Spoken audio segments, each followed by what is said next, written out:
Well, how are you doing, Charlie? Yeah, pretty good, pretty good. Just settling down for the day. Hmm. Thinking what I'm gonna do for dinner. So Have you the normal stuff. have you thought about what you're having for dinner or no? Nope. No. I haven't come to a conclusion yet, so that'll be after this. What's your typical like British dinner for you? A British dinner. A See, British dinner. I don't really have like a lot of quintessential British food. No. I eat a lot of like Asian food Hmm. and like Thai or like quite like Nepalese food as well. Nepalese. Um, Nepalese, yeah, and Indian food. I cook a lot of curries, which, Ooh. to be fair, in Britain, it's pretty. I think the chicken tikka masala is like the national dish of Scotland. So there you go.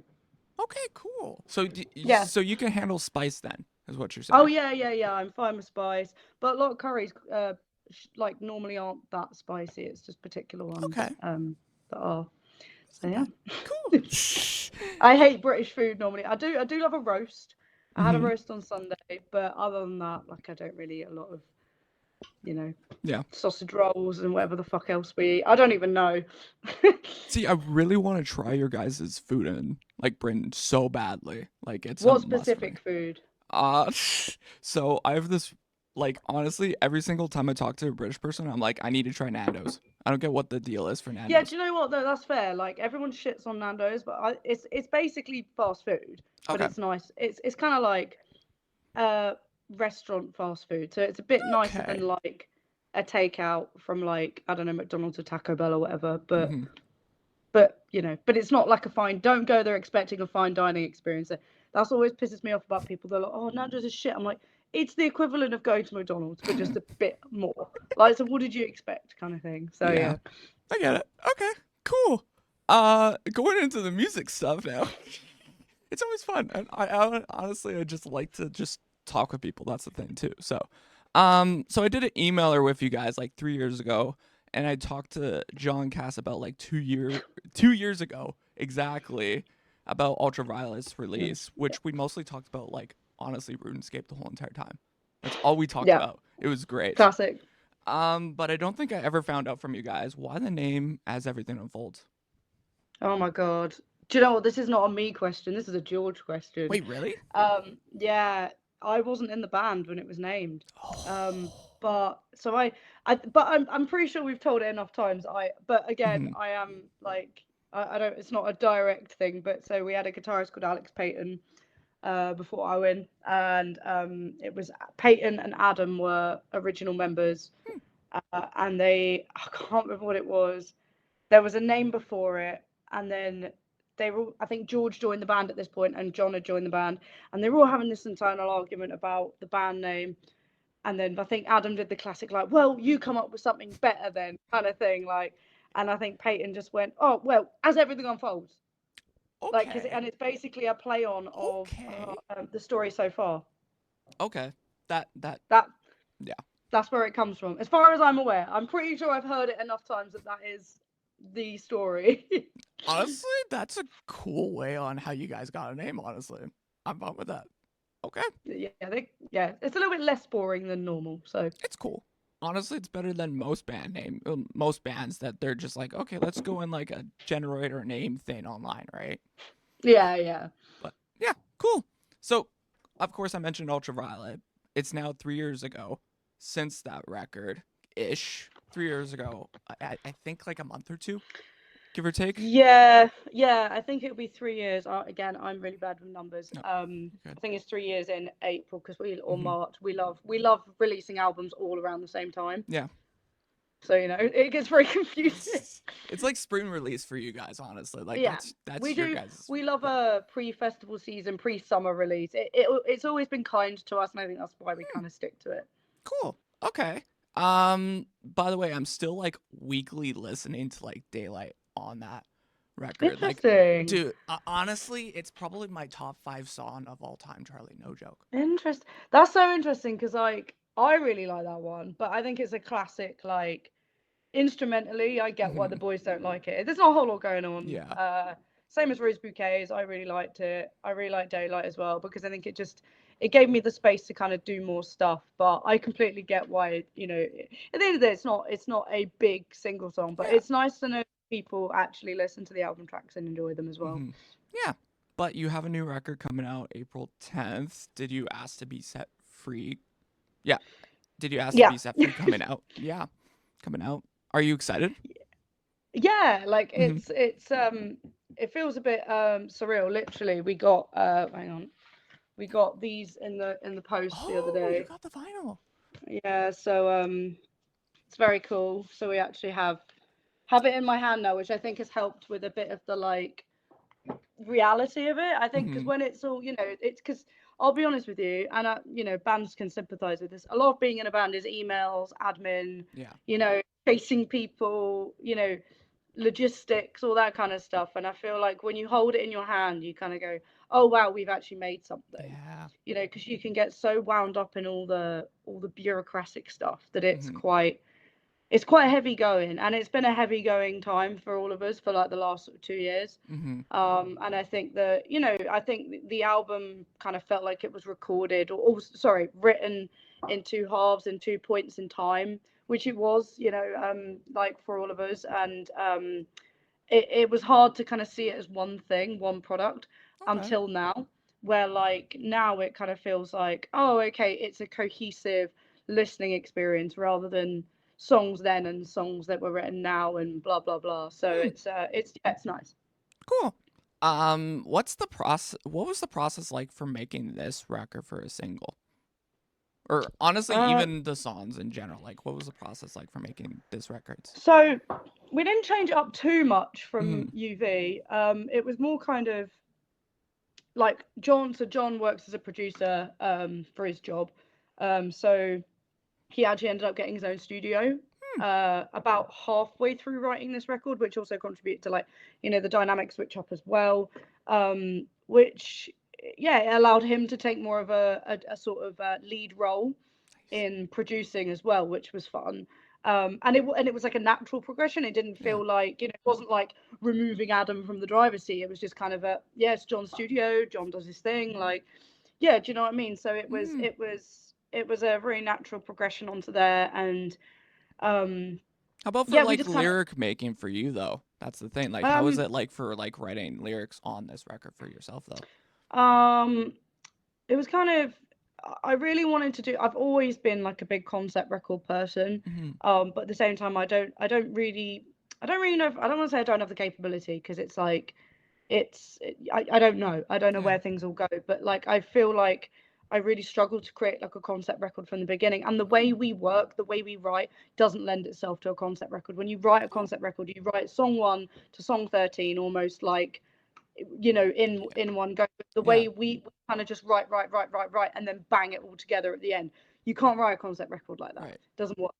So I was like, so how can I AUify a concept? So I kind of tend to just find like an overarching like album Hmm. sort of concept, that like an umbrella term or an umbrella story. And I kind of ran with a lot of stuff like video, you know, my inspiration video games, movies, kind of philosophical like kind of things. And uh, I was sort of trying to draw inspiration from places that other things that I felt passionate about, Nice. and then also trying to tell a diaristic story through that as well. Hmm. So it's still coming from me, but it's kind of being told through this like other lens as well. That's good.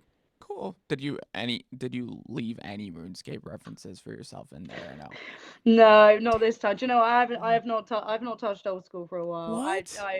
No, do you know, I've always been an on-off person with RuneScape ever since I was a kid. I've been Hmm. playing since I was a kid, and I always just go through like phases of like 6 months of playing it, and then I'll Hmm. stop, and then I've never had a maxed out account. I don't even have like the capability to do that. So, What? So what are you then playing lately? If you have any video games um, lately.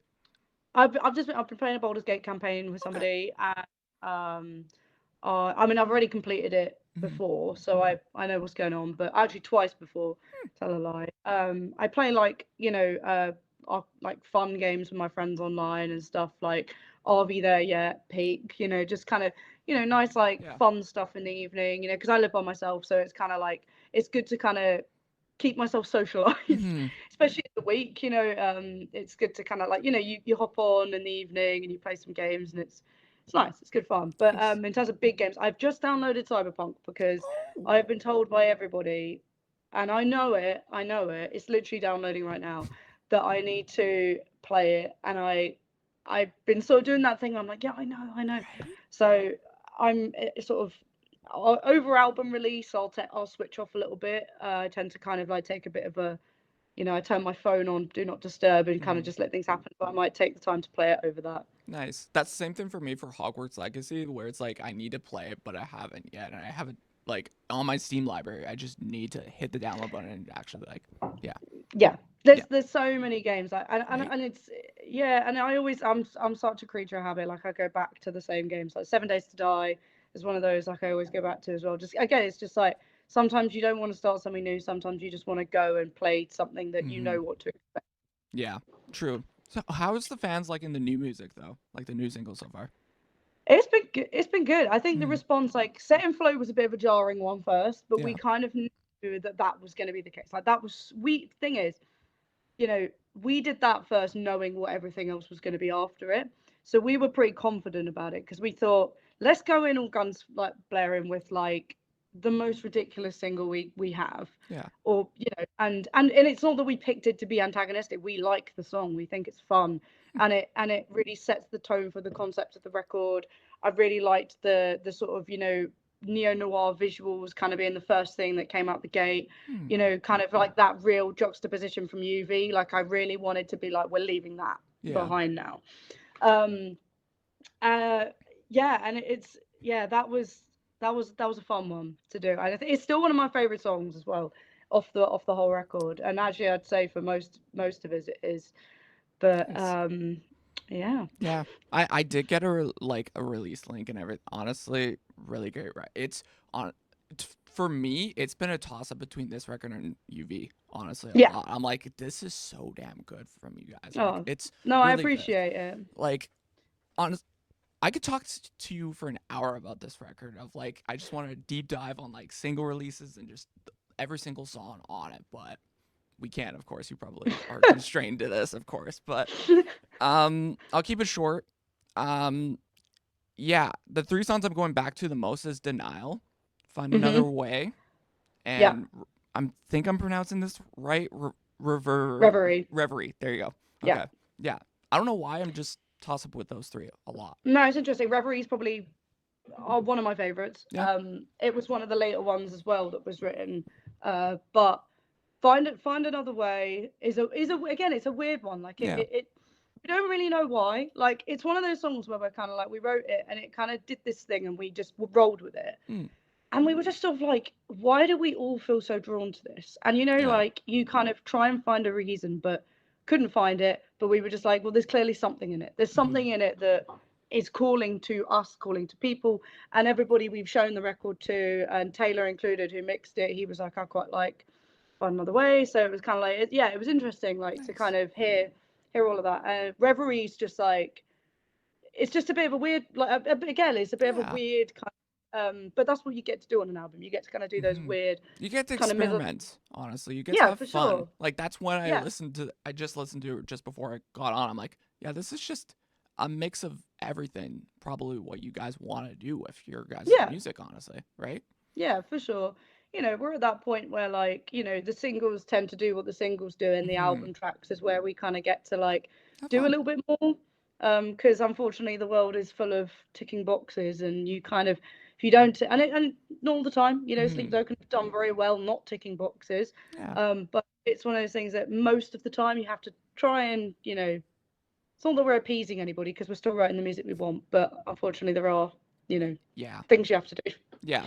Was there a reason why it got heavier at the start and then it got slowed off at the end of it? Is there a particular reason why, or you just There's not wanted it like particular. that? There's not like a particular reason. Like Adam's the flow guy. Okay. Adam's the guy that comes up with where I have no attachment to like the track listing in terms of the Oh, order, okay. because he will literally sit and like move it around. He'll give like options, and then we'll listen to it, give some feedback and stuff.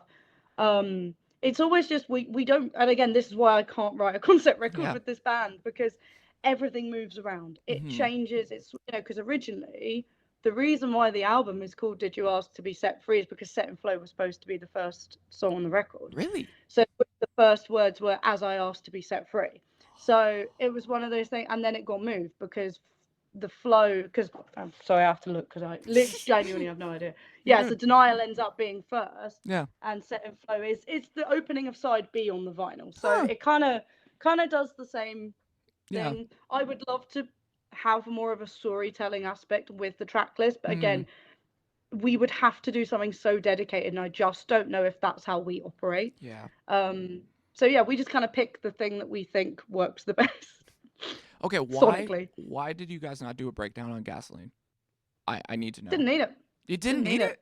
Really? No, no, I feel like it needed it though.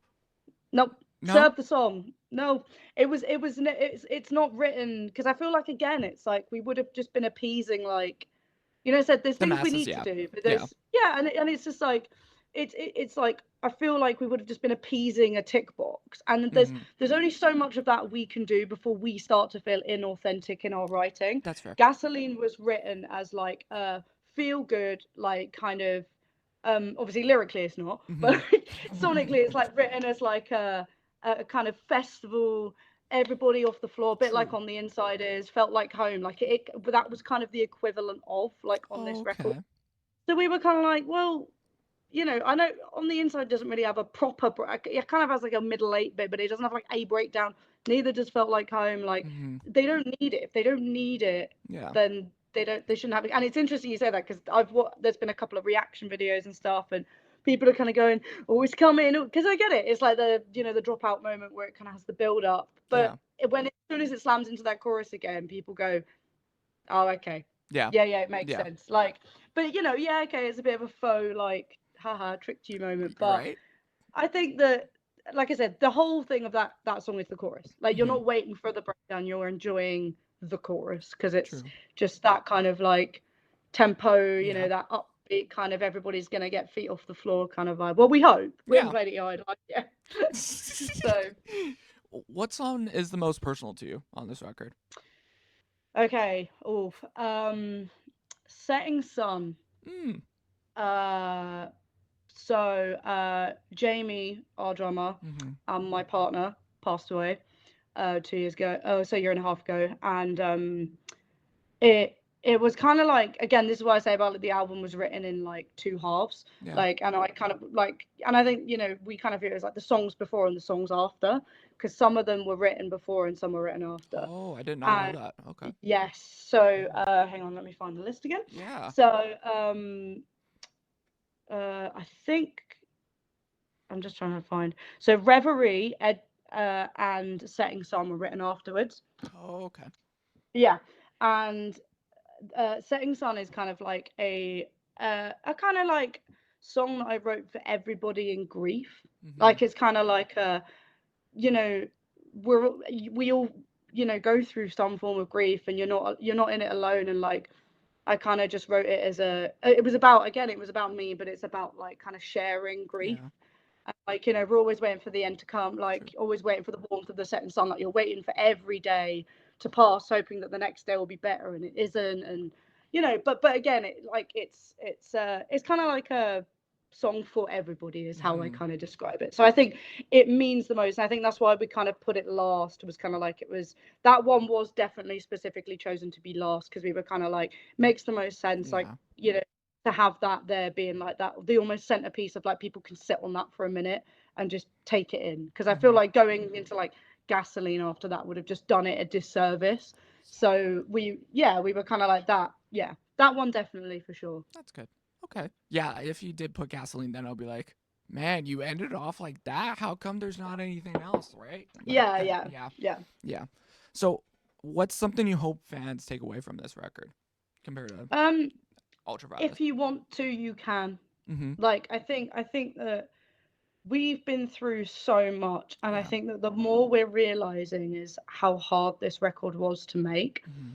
for all of us, and how strong we were pushing through it. And it's not that we forced ourselves to, we wanted to, right? Yeah. Of course, that like I'm going to be honest and say there was a discussion of, can we do this, like, can Yeah. we actually do this anymore Mm. after what's happened. But we just felt like there was so much more left to do. Yeah. And again, because Jamie passed away halfway through the writing of the record, we felt like it would be a disservice to not give it the justice it deserved in the moment it needed. So Mm. we were like, there's still something left in this. Like, Nice. the universe is telling us, like, nah, it's not over yet. Um, and I think that, yeah, it's more like, you can go through the hardest shit you can go through. Like, trust me, True. you can go through it, and you can, if you genuinely feel like you could, like, you want it and you can do it, don't Mm. tell yourself, don't let the world tell you that you shouldn't do it because that's what society or that's what your friends think or your family think. Don't do it, because in case, it might be hard, and it's like, yeah, life's hard, it's shit, Yeah. life shits on you, but don't let it stop you from doing the things that are calling to you. Preach, Charlie. Preach. Yeah. Yeah. Cool. Awesome. Okay. Um. Yeah. What? So, how much time do you have left? That's what I'm curious about too. 5 minutes. Five Okay. minutes. You have 5 minutes. Okay. Cool. Cool. Yeah, sorry, I've got one directly after this. Yeah. No worries. That's why I'm like, I gotta make sure this right. Okay. If you could have your no, let's describe yourself with one word. What would you in Me. your life right Oh. now? What would you? What would it be? Okay, I can't say one word, but I can say something that I've definitely, like, there's been a big thing in my life that's changed, is I've stopped when people say, "Hey, how are you doing?" Instead of saying "I'm okay," I've started saying "I'm good," Oh, which is a okay. big thing for me at the moment, because obviously I've spent a long time being okay and not Yeah. being good. And it's so I feel like I'm I'm trying to find like a word, like a singular word for, like, Hmm. I guess I'm feeling I don't want to say maybe optimistic, I guess, but I don't think it is pure optimism. There's just more of like growth. There's more growth in there. There's more learning, more understanding. There is a million words in there, the total opposite of what you just asked me. Can't think of one word. No, you're good. You're good. If you have your fans and listeners remember one thing about you, Charlie, what would you want them to remember you by and why? um so hard, because I don't know what people's perception of me is. Like, I try and steer clear of like hearing too much what people think about me, good or bad, because I Hmm. don't want it to influence like what I do. Yeah. Um, but I'd hope that people think that I'm just authentic enough that, I haven't changed who I am. Like, I'm still the same person I was when I started this, well, joined this Yeah. band all those years ago. And um, I don't want any of this to change me. Hmm. Um, so I'd hope that people can take away like the authenticity. And I know that, like, most people are very complimentary of me, and I know some people have said I'm quite rude, but a lot of the time is Hmm. because I've got my in-ear monitors in and I don't hear you. Yeah. That's a big thing. So if you ever try and catch me if I'm walking to stage or I've got I won't fucking hear you. I don't hear the boys. So, like, I feel so bad that people think I'm rude. So, and they can think maybe people do. I don't know, but I know that that's definitely happened to me before, which is very funny in sort of hindsight, because they're like, asking me to like sign stuff or have a photo, and I can't see. Also, I wear contact lenses on stage now, Oh, and cool. I can't see in them properly. So that's another thing as So well. I you need to can't get new see. contacts or something then. Well, they're colored contact lenses. So they're like, Oh. so I can't see amazingly in them. So sometimes people are like waving at me or like trying to like, and I'm like, bitch, I don't see fuck all. So again, I will always try my best to, like, give myself if I can, but if Hmm. I'm either not seeing or not hearing you. So if you were on stage right now with your new contacts, you cannot see in front of you with like the fans or anything then, can you? No, which is like, it's one of those things. It's not deliberate. Like, I Yeah. wear like normal contact. I've worn normal contact lenses on stage for years, and I can see. It's just I've chosen to be an idiot and decided to go too far into my aesthetics and committed to the bit. And I don't see people's faces. But to be honest, like, there's a weird like ignorance in it, like, of Hmm. like, I don't know. I don't care, or neither do I know whether people are enjoying this or not. I'm just enjoying it. Yeah. Well, so I think in a weird way that has kind of, it's a different like dynamic for myself on stage. But I do need to watch my feet more. Yeah, don't trip and fall, of course. Yeah. Yeah. Well, thank you so much, Charlie. I'm excited for this to come out, of course, the actual album next month Mhm. and maybe next time I could actually talk to you longer because there's so much Yeah. I could totally talk to you about. Well, But post release, maybe yeah. we could do like a post release conversation, because obviously at the moment, like, Hmm. people haven't heard it, so it's Yeah. only us that have heard it. So sometimes it's hard to give context to Yeah. stuff. Exactly. But yeah, I guess try to hit you up. We'll see if I could get that set up. Cool. But either way, Yeah. appreciate it. Have a great rest of your day of all the different people talking to you about this record and stuff. So and Cool. Thank you. enjoy your cyberpunk later. I will, once it's installing on my terrible internet that's like two How okay, megabytes a how second. bad is the internet over there? Well, it depends where you are. I Hmm. am in a quite remote location, so the maximum I can get is 25 meg. Oh really? Yeah, Damn. it's bad. But That I is live by bad. myself, so it's not normally an issue because I'm Hmm. the only person using it. Yeah. So it's so if I'm on my computer gaming, like, I'm not streaming, I'm not, Yeah. doing other stuff. So it's not a massive problem. So Okay. That's fair. Okay. Cool. Thanks so much, Charlie. Have a great rest of your, I no guess, worries. evening. It's 7 o'clock there. So Yeah. Yeah. yeah. Cool. See ya. Thank you. See you later. Bye. Bye.